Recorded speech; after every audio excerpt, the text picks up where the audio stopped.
In Florida in 2016, Jake is going through his teenage years, but he's mostly ignored and bullied by his peers. One day at work, he gets a call from his grandfather who is in the middle of a breakdown, which experts blame on dementia. Jake's father can't leave work, so his supervisor Shelly gives him a ride. On their way there, Jake calls Grandpa Abe, who asks Jake not to come to his house because it isn't safe. He's nervous because he can't find the key to his gun cabinet, which the family took away on purpose for his safety, but Abe now thinks he can't defend himself. Night has fallen by the time Jake and Shelly arrive at the neighborhood, and Shelly has to dodge a mysterious man with white eyes in the middle of the road.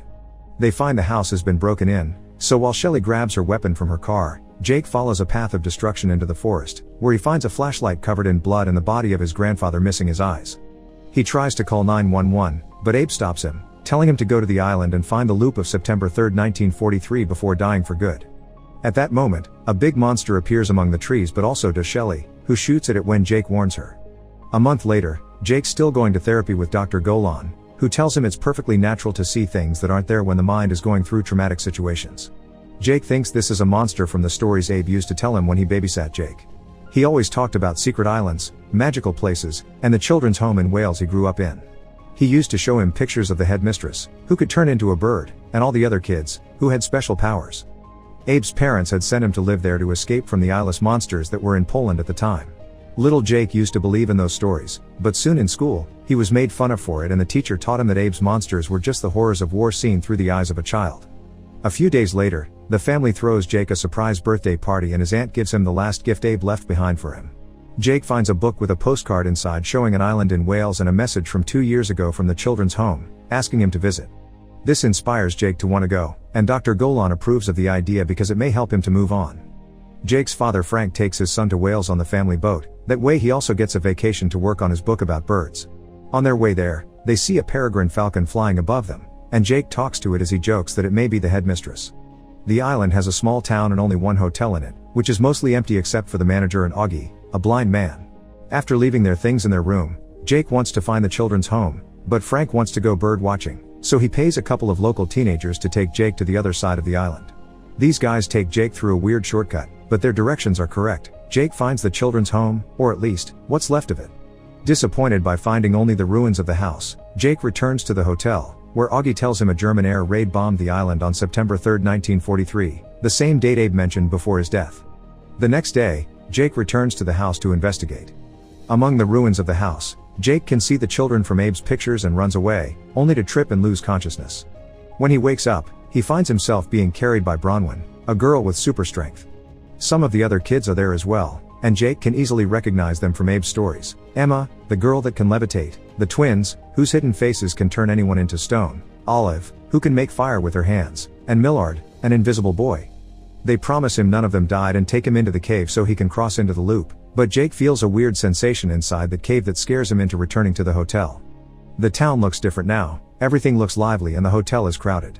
The locals hear his American accents and believe him to be a spy, but before things can escalate, the objects around the room begin flying and smashing against the walls. Olive shows up and drags Jake out before lighting the building on fire while outside. German airplanes are beginning to fly over the area. The kids take Jake away in a carriage, where he discovers that the flying objects have been a trick from Millard, who can't be seen once he takes off his clothes. Emma explains they now are in 1943 and they're stuck on this day every day. This is why when they make it to the house, it's in perfect condition. Jake finally gets to meet the headmistress Miss Peregrine, who comments Abe had told her about Jake through letters. As Miss Peregrine takes Jake around the house and shares some tea, Jake gets to meet the other kids, Enoch, who doesn't like his presence, Fiona, who can make plants grow at will, Claire, who has a mouth on the back of her head, Horace, who has prophetic dreams, and Hugh, a boy with bees living in his stomach. Miss Peregrine explains that they're known as peculiar, which is a recessive gene carried down through families, although sometimes it skips generations. These peculiars have always been persecuted, so they live in places like this. Not only she can turn into a bird, Miss Peregrine's also a Weinbrine, a person that can control time. Weinbrines choose a safe location and day to create a loop that preserves the last 24 hours where peculiars can live safely from the outside world, and there are many of them around the globe. This also means the kids never get to grow up. Meanwhile, Emma's rescuing a squirrel that fell from a tree and Jake helps her with the task that used to be Abe's. He ties a rope around Emma's waist, who takes off her lead shoes so she can float up, and put the squirrel back in its nest to then be brought back to the ground by Jake and the rope. Afterward, Jake goes inside to borrow Abe's old clothes to wear at dinner and gets the chance to see Enoch using his powers. He can bring inanimate objects to life as his living puppets. While Emma helps him with the necktie, she tells him they know Abe is dead and explains he left this house to explore other loops, but she can't answer any more questions. During dinner, Miss Peregrine forbids Jake from sharing details about the future with them. The kids want Jake to stay with them even if he isn't peculiar, but Enoch is jealous of his presence and wants him to leave like Abe did to join the army. Their conversation is interrupted by the phone ringing, and Miss Peregrine picks up a call from a young Abe, but she doesn't tell the children about it. After dinner, Horace plays one of his dreams for everyone. Sometimes they're prophetic, other times are silly. Today they show a captured Weimbrine plus Jake and Emma about to kiss. Afterward, Miss Peregrine invites Jake to stay the night and he gets to witness how she rewinds time when the bomb is about to fall on the house. The next morning, Jake finds a letter from Abe and takes it with him when he leaves. Emma guides him through the cave as she explains the kids can't leave because the years would catch up shortly after they're out of the loop, making them die from old age. At that moment, a wounded bird enters the cave. It's the wounded Weimbrine from Horace's dream. Emma hurries to take the bird back to the house while Jake reunites with his father, telling him he spent the day with the local kids. However, his cover blows up when a farmer asks who killed all his sheep and the teenagers deny having seen Jake. Thinking his son is having a breakdown, Frank forbids him from going out alone again. Once he's back in his room, Jake opens Abe's letter, which has 2016 as a date. He warns Miss Peregrine about some white-eyed dangerous people in England, where another loop is hidden. The next morning, Frank takes Jake to the beach, where they meet Lamont, who is also birdwatching to write a book. This man has the latest equipment and that depresses Frank, who thinks his book won't be able to compare. Frank decides to return to the hotel to drink and nap, so as soon as he falls asleep, Jake sneaks out and goes to see Miss Peregrine. The Weimbrine she's taking care of is the one from the loop in England, which got attacked by the monsters Abe mentioned, but she still refuses to explain what's going on. Enoch hears all this and decides to introduce Jake to the last kid, Victor. It turns out this boy is dead with his eyes missing, just like Abe, and Enoch activates him with his power just to scare Jake away. He goes to ask Emma for support, explaining he's seen a white-eyed person before. Emma decides to help him identify the person by taking Jake to her secret hideout. There's a sunken ship on the near beach and Emma takes Jake there by forming a bubble around his head. She also removes the water from one of the rooms by blowing air into it. This is because Emma doesn't only levitate, she manipulates air in general. In this room, there's a safe Abe asked Emma to protect, and inside they find a map with all the loops plus pictures of the white-eyed people, including the man Jake had seen. That's Mr. Barron, the leader of a group of bad peculiars that Abe dedicated his life to hunting. This group would raid loops and kill the children, so Abe tried to stop them. He only retired when Jake was born to protect him. Only peculiars can enter the loop, meaning Jake is one. He doesn't believe it, so to prove it, Emma takes Jake back to the island to show him how every loop, Miss Peregrine kills the monster that killed Victor. She only knows it's there because Abe had told her. These monsters are invisible to all the other peculiars. Abe's power was to see them, and Jake inherited this ability. When they return to the house, Miss Peregrine finally explains it all. Abe had wanted Jake to have a normal childhood and only learned this when he turned 18, but this is an emergency. Many years ago, a splinter faction emerged among the peculiars. They were tired of living in the loops, and Barron thought that by harnessing the essence of a Weimbrine's power, they could gain immortality and live outside loops. Barron kidnapped a Weimbrine and his group killed her to absorb her powers, but this caused them to transform into these monsters called Hollows. However, a few years later some members of the group, Barron included, managed to get their human form back by eating the eyes of peculiar children, and now they were whites. Their eyes stayed white, and they kept raiding loops to get more eyes for the Hollows that were still in monster form. At that moment, the wounded Weimbrine awakes and Jake meets the headmistress of the London Loop, Miss Esmeralda. She confirms they were attacked by Hollows, and the whites have set up their machine in the Blackpool Tower thanks to the loop in the area.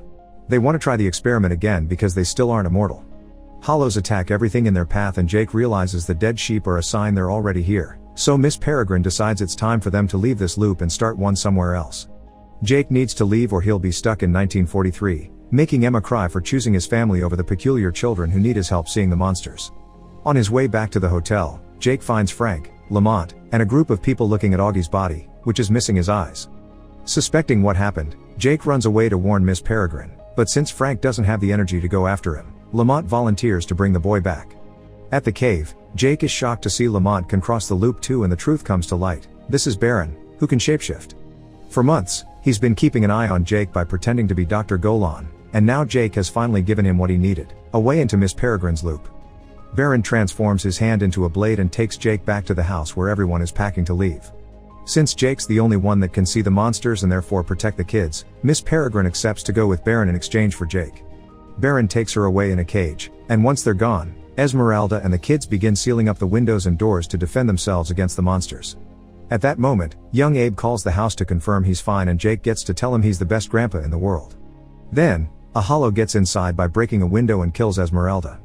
It also captures Enoch, but Jake gets it to drop him by hitting him with Miss Peregrine's crossbow. It's still alive though, so the kids run away and escape through another window, climbing down the roof plus a tree branch that Fiona makes larger, and Emma carrying Jake down by floating. At that moment, the German planes arrive to bomb the area, making the house explode and killing the hollow with it. Without Miss Peregrine here, the loop ends and the house stays in ruins. They need to go after Baron, so the kids go to the beach and Emma uses her air powers to remove all the water from the sunken ship, making it float again. Olive lights up the engines and the group make a plan to fight the bad guys once they reach the latest loop in London, which is stuck in 2016, meaning Jake could see Abe again. Once they arrive in London, they cross a loop hidden in a ghost train in an amusement park and arrive at the same location a few months ago. Emma and Jake sneak into the Blackpool Tower and find a bunch of hollows and the whites, including Baron, waiting for the experiment to get started. Emma reveals herself by floating up and asks them to free all the Wymbrins before Jake drags her out by the rope, so Baron sends the hollows and 2 whites after them. The pair guides them back to the park, where the kids throw snowballs and cotton candy at the hollows to make them visible. Then, Enoch uses his powers to activate the skeletons in the ship and they cross the loop as well to kill the hollows and the whites. Bronwyn helps too by throwing a carousel unicorn at them.